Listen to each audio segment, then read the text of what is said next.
Welcome to the Backward Path. Our mission is simple. Bring reverse thinking to everyone in a clear, practical, everyday way, so you can shift your work, career, and life with small steps placed in exactly the right spots. What is reverse thinking? It means don't stand where the applause is, stand where the complaints are. Don't chase the shiny thing. Go straight to the repeating pain point in your community where a small solution can create a big current of change. In many Jewish families, this habit is trained early, a tradition of questioning, debate, note-taking, and transparency. Kids are encouraged to ask, adults explain. The family measures and keeps discipline with money. They don't just teach how to make money, they teach how to keep money moving with dignity. Clear rules, a price to come back, and a rainy day envelope set aside for tough times. Community is part of the secret, too. Trust is treated as capital. Helping each other is a strategy. Clarity is the common language. That's how small ideas don't die early, and how people in tough moments still have a road back. Today, to illustrate these principles, listen to a family conversation between Uncle Eli and Emily. A warm dialogue about reverse thinking, cash flow, and handing down guidance across generations. Each of us is born into different circumstances, different families, different environments. To reach success at work or happiness in life, we all develop our own perspectives and personal experiences. But across all those different paths, there are some shared formulas. See with questions, not assumptions. Stand where the complaints are. Build a bridge over the stuck point. Manage cash flow with small, steady disciplines and real reserves. Live in community and compound trust like capital. Across centuries of storms, war, exile, persecution, the Jewish people not only survived but steadily built, creating wealth and happiness in their own way. What's their secret? Step into Uncle Eli's warm kitchen and hear the story of David, a tiny door that sold timing instead of despair. The story: Uncle Eli and Emily. A rainy night in New Jersey. Uncle Eli's kitchen is as warm as an old hug. Soft yellow light spills across a well-worn wooden table. On the shelf, mint tea cups line up neatly. On the wall, a clock ticks in a calm heartbeat. Family photos run down the hallway. Grandpa Izzy, Eli in his youth, and Emily as a gap-toothed kid grinning at the camera. Emily sets her damp coat over a chair and hunches for warmth. Uncle Eli pours tea and slides it over. "Drink while it's hot," he says. "Your mom says you've been wrestling with a startup idea." "Yes, Uncle. I want to build something. Lots of ideas, not much money, and everyone says I need to be viral and different. The more I read, the more confused I get." Eli chuckles gently, eyes smiling. "In this family, we have a habit, remember? When you were little, every evening Grandpa made us answer, 'What did you hear people complain about this week?' Where there are complaints, there's work to do. Tonight I'll tell you about David from our community, so you can see reverse thinking and cash flow discipline in action." Emily nods. The mint steam calms the flutter in her chest. David and the tiny door. When the steel plant in the river town shut down, Main Street went silent like a clock whose hands had stopped. Stores shuttered. For lease signs stood shoulder to shoulder. People passed one another repeating the same line. "I just need a little cash to get through this month." David, slight, sharp-eyed, walked through those sighs. He remembered his grandfather's line, "Don't run toward the noise. Stand where it hurts most." Instead of a trendy shop or splashy restaurant, He rented a sliver of a storefront and hand-painted a sign, "Pawn and Loan, a door for the stuck." Inside, one wooden counter, a safe, a mint tea kettle, and 3 boards on the wall. David called them his 3 eyes, the clear wall. Fees, rates, terms, a 1-week grace period printed huge with no fine print. The complaint board. Anyone could pin a gripe. Need gas money, need a laptop to apply, no interview suit. The redemption calendar. Every item coded, every due date circled, so cash flow could be seen, not guessed. Eli looked at Emily. "Why giant letters?" "Thoughtful." "Because trust is capital, and capital must be visible." Short pause. "When the rules are obvious, the vulnerable dare to step in. When they step in, the cycle starts turning." David's first customer was Maria, a curly-haired busker cradling a guitar. Her mom needed medication. Her paycheck was 2 weeks away. David weighed the guitar, priced it, printed the receipt. If you redeem within the grace week, day 1 interest is waived. 2.5 weeks later, Maria came back, reclaimed her guitar, and sang under the wooden sign, sunlight in her voice. Next came Sam, a laid-off welder. He set a drill on the counter. "I need gas to get to an interview a town over." David checked the redemption calendar, estimating inflow and outflow for the week, no guessing, just seeing. A few weeks later, Sam returned in a new uniform, shook David's hand like an anchor line, and started stopping by some afternoons to test old tools, turning dead inventory into speaking inventory. Then Mr. DeLuca, a retired watchmaker, brought in his grandfather's pocket watch. David priced it and asked questions. As the old man spoke of gears and oil, his eyes lit up. Thoughtful. "Think you could still repair?" David asked. That afternoon, Mr. DeLuca sat in the brightest corner, loop on, coaxing ticking back into tired pieces. Items that were done found a second wind. Denise, a single mom, needed childcare cash to make a morning shift. She redeemed on time and told 3 friends. The complaint board thickened like a treasure map. Customers flowed in, not loud, just steady. For a small shop, steady is wealth. Eli sipped his tea. Thoughtful. David wasn't selling kindness. He was selling liquidity with dignity. He set a price to come back, thin profits but steady, fast turns, low dead stock. Rich in storeroom, but poor in cash is the hardest poverty to fix. The rainy day envelope and listening hour. David kept a thick envelope in the safe labeled Rainy Day.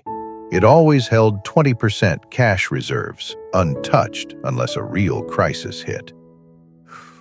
"Cash is breath," he'd say. "If power fails or redemption's slow, we can still breathe." Every Thursday, he hosted listening hour, brewed tea, pulled out chairs, invited people to vent. From those complaints, he spun up side services, partner with a thrift store for affordable interview suits, collect used laptops with free software for weekly rentals, a quick CV print and ID photo corner. Each gripe became a tiny revenue stream feeding the larger river called cash flow. One day, Then flood season arrived. Power out, streets underwater. A line formed outside the tiny door, radios, drills, basketball shoes, lifelines to cross a rough patch. David pulled out an old generator, opened the rainy day envelope, cut fees for the week, and extended redemptions 7 days. "We don't sell panic," he told them. "We sell breathing room." "Keeping a cool head in a storm must be hard," Emily whispered.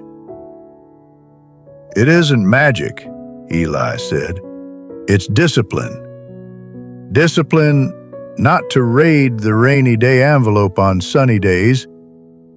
Discipline to trade a slice of short-term profit for a slab of long-term trust. Late winter, a young woman named Tasha rushed in with a high-end camera.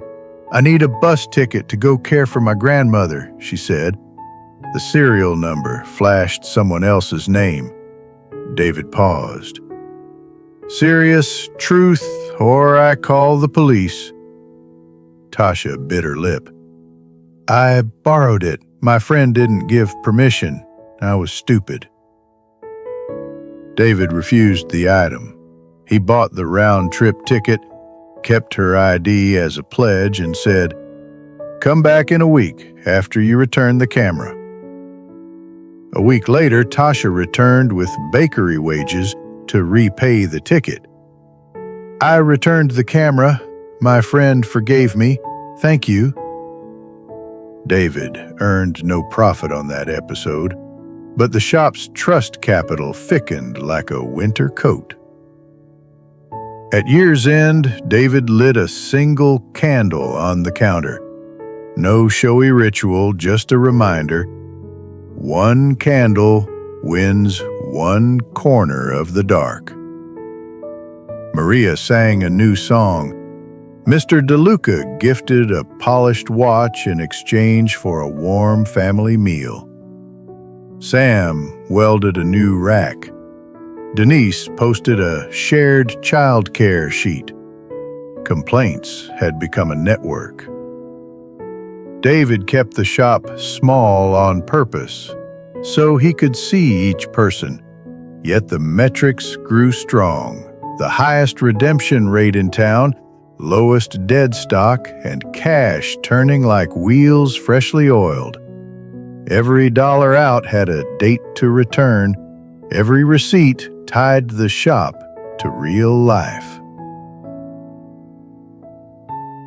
Uncle Eli closed the story and looked at Emily through the steam. What do you see? Emily thought for a long moment. David didn't chase what the city wanted to show off. He stood where people needed to breathe. He sold timing, not despair. And he wrote everything down, clear. Right, Eli said, and here are 3 more things Grandpa taught me. And I'm handing them to you. Price to come back. One customer who returns 5 times this quarter beats one big spender who vanishes. Rainy day equals 20%. Keep it sacred when a real crisis hits. Use it openly to extend terms or cut fees. That's how you buy trust that lasts. A weekly listening hour. Today's complaint is tomorrow's service. Don't guess, listen. Emily laughed. I'm not opening a pawn shop, Uncle. Selling timing is a metaphor, Eli said. Any service that helps people cross a stuck point is selling timing. A 7-day interview kit, suit plus photo plus CV plus bus directions, weekly tool rentals, pooled delivery routes, a quick apply desk. The core is small, steady cash flow, transparency, and dignity. Eli slid out Grandpa's old leather notebook and set it before her. This is our family book. Write down 8 starter steps. Keep it tight. Complaint map, 7 days. Ask 30 people nearby. What annoyed you most this week? Pick a repeating pain. Weekly or monthly repeats equals steady money. Design a temporary bridge, just enough to cross the stuck point. Weekly rentals, small deposits. Set a price to come back. Optimize for turn speed and return rate. Your clear wall, fees, terms, refunds, big letters, no fine print. Rainy day 20%, reserved for shocks. Use it transparently. 3 vital metrics. Return rate within 30-60 days. Cash conversion cycle days for $1 to make a round trip. Dead stock. Money/items stuck should trend down. Weekly listening hour. Turn new complaints into new micro-revenue streams. Emily wrote fast. Blank pages started paving themselves like neat bricks. And if someone like Vinny tries to buy you out, Eli teased. Emily smiled. I'll ask, "Are you buying the road back or a dead end?" Then I'll keep my backbone. Eli nodded, eyes bright with quiet pride. Our family tradition isn't to do the flashiest thing. It's to stand where we're needed most, be clear, stay disciplined, and return dignity to others.